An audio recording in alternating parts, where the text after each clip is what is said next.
कुमार विश्वास हमारे साथ जुड़ रहे हैं।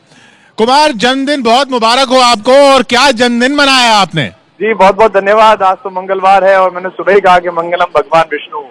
तो भगवान विष्णु ने और जनता जनार्दन ने, जिसे जनार्दन कहा जाता है, उसने शुभ संकेत दिया है। और इस विजय के साथ बहुत सारी जिम्मेदारियां और बहुत अधिक अपेक्षाएं भी जुड़ी हुई है।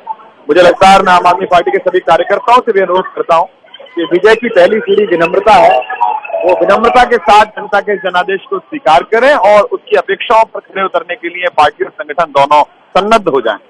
ये तो जो अभी बढ़त है 58 सीटों पर, कुमार विश्वास, ये तो आपके अनुमानों और आपके दावों से भी आगे है, आपकी पार्टी के दावों से आगे, योगेंद्र यादव के दावों से आगे है। जी, योगेंद्र भाई ने भी ये कहा था कि उनका एक मॉडेस्ट अनुमान है जो कि शायद आगे जाएगा। अभी 57 मैं देख रहा हूँ कि 57 सीटों पर मैं देख पा रहा हूँ कि हम लोग आगे चल रहे हैं। 9 पर भारतीय जनता पार्टी है और मुझे लगता है कि दोनों पार्टियों के लिए आत्मनिरीक्षण का समय है, भाजपा के लिए भी और आम आदमी पार्टी के लिए। उनके लिए आत्मनिरीक्षण का समय है कि ये जनता को टेकन ग्रांटेड नहीं लेना चाहिए। और हमारे लिए सबक है कि हम जनता ने इस बार जो हमसे दोबारा उम्मीदें की हैं उन अपेक्षाओं पर खरे उतरें, अपना पूरा समय लें और उसे ठीक से इम्प्लीमेंट करके दिखाएं। जिस स्वराज और जिस भ्रष्टाचार मुक्त भारत का संघर्ष 4 वर्ष पहले हम लोग शुरू किया, उन्होंने कांग्रेस मुक्त भारत का सपना दिखाया था। कांग्रेस मुक्त तो दिल्ली हो गई है, लेकिन कुमार, ये अब इसमें आंकड़ा ये है कि बीजेपी का जितना वोट था वो लगभग उतना ही है, बाकी सारा वोट ज्यादातर आपको चला गया है।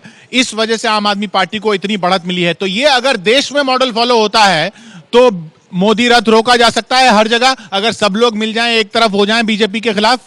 ईश्वर जी, हमारा मुख्य उद्देश्य ये नहीं है कि हम किसी का रथ रोकें या किसी को डिरेल करें। हमारा मुख्य रथ ये है कि हमारा मुख्य उद्देश्य ये है, 4 वर्ष पहले जो संघर्ष शुरू हुआ था वो था भ्रष्टाचार मुक्त भारत, राजनीति में पारदर्शिता और राजनीति से काले धन और काले चरित्र वाले जो लोग हैं, जो दागी हैं, उनको बाहर करने का। और इस परिशोधन का काम बाकी पार्टियां भी करेंगी, मुझे ऐसा अनुभव होता है। और दिल्ली में एक स्वस्थ मॉडल होगा। अब हम अगला मॉडल अगले राज्यों में अपनी रणनीति के अनुसार लेकर जाएंगे। कुमार, मैं अशोक वानखेड़े बोल रहा हूँ। एक सीधा सवाल है, ये जो आपको मतदान मिला है ये आपके लिए है कि मोदी विरोधी है? नहीं अशोक जी, अब आप पहले से इसकी समीक्षा करते रहे। ये आम आदमी पार्टी के 49 दिनों के प्रति वर्डिक्ट है और मोदी विरोधी नहीं है। लेकिन मोदी जी ने चूंकि स्वयं स्वीकार किया था कि जो दिल्ली का मूड है वही देश का मूड है, तो अभी अच्छी सूचना आ गई है।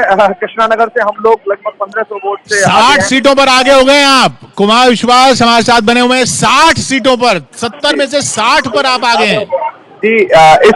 मैं फिर अशोक भाई 61 माफ कीजिएगा, 61 पर आप आगे हो गए हैं। जी, मैं अशोक भाई के प्रश्न का उत्तर दे दूं कि मोदी जी ने स्वयं स्वीकार किया, हमने नहीं कहा। उन्होंने ही इसको अपना वर्डिक्ट बनाकर कहा कि जो देश का मन है वही दिल्ली का मन है। और मुझे लगता है कि प्रधानमंत्री इसका संज्ञान लेंगे। प्रधानमंत्री देश के होते हैं और जिस तरह से चुनाव का पूरा प्रचार अपने मूल उद्देश्यों से नीचे उतरा था, जहां व्यक्तिगत हमले बहुत हो गए थे और हमारे जो सीएम प्रत्याशी हैं उनके बारे में काफी उल्टा सीधा कहा गया, मेरे बारे में एक फर्जी एफआईआर कराई गई, हम लोगों ने अपना जो पॉजिटिव एजेंडा था वो जनता के सामने रखा और जनता ने विश्वास दिया है। उतनी ही अपेक्षाएं हैं, उतनी ही चिंताएं हैं, उतनी ही जागरूकता है। और मैं फिर अनुरोध करता हूं अपने सारे साथियों से कि विजय का पहला आभूषण विनम्रता है, उस विनम्रता को बनाए रखें। भारतीय जनता पार्टी की अहमन्यता ने उसको नुकसान पहुंचाया है, ये आम आदमी पार्टी के साथ नहीं होना चाहिए। कुमार, मेरा नाम शेष नारायण सिंह है।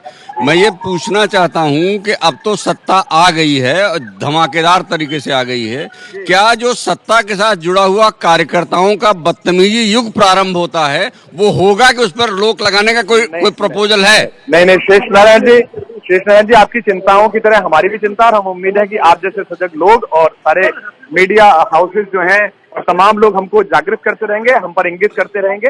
और ये भी अच्छा है कि क्योंकि हमने एक अलग प्रकार की राजनीति के विमर्श को प्रारंभ किया है तो लोग हमसे अपेक्षाएं भी ज्यादा करते हैं। कुमारी, हमें याद है पिछले चुनाव में ये कहा जा रहा था कि आपको कृष्णानगर से लड़वाना चाह रही थी आम आदमी पार्टी। इस बार कृष्णानगर से किरण बेदी भी हार रही हैं, पीछे चल रही हैं। जी, शुरू में ये विचार हुआ था लेकिन फिर सारे साथियों ने ये कहा और अरविंद ने कहा कि कुमार का उपयोग 70 सीटों पर और मीडिया पर ज्यादा है, क्योंकि मेरे चुनाव में एंट्री होने से पहले किरण बेदी जी के स्टैंड पर हम लोग थोड़ा सा तय नहीं कर पा रहे थे और तय नहीं हो पा रहा था कि हमें क्या करना है। उसके बाद जब मैंने उनके पुराने ट्वीट के साथ जो प्रश्न उठाए, जिन प्रश्नों में वो घिरी और आप सब लोगों ने भी उससे संवाद किया, मुझे लगता है काफी उसका परिवर्तन हुआ। पार्टी ने जो रणनीति मुझे लेकर बनाई थी वो काफी सफल है। तो आपके जो जन्म दिवस है, ये कौन सा जन्म दिवस है? उससे ज्यादा तो सीटें आई गई हैं। नहीं, बहुत ज्यादा आ गई है किशोर जी। ये जन्मदिवस कभी कभी पूरा नहीं होता, कभी कभी उसका आयु नहीं बढ़ती। हमारे संस्कृत में कहा जाता है नास्ति ये शाम जैसा काय जरा मरणजम भयम। तो मैं कभी पहले हूँ, साहित्यिक व्यक्ति पहले हूँ, तो ये युवता का प्रतीक है। और मैं सबको धन्यवाद देता हूँ, दिल्ली के उन सब वोटर्स को जिनको मैंने अपील किया था कि मेरे जन्मदिन पर मुझे गिफ्ट दें, उन्होंने मुझे उपहार दिया है। मैं उनका बालिग तो हो गए हो। जी, बालिग तो हो गए हैं जी, बालिग हो गए। हमें विश्वास है कि आपका नाम ही कुमार है। बहुत बहुत शुक्रिया आपका कुमार विश्वास हमारे साथ जुड़ने के लिए।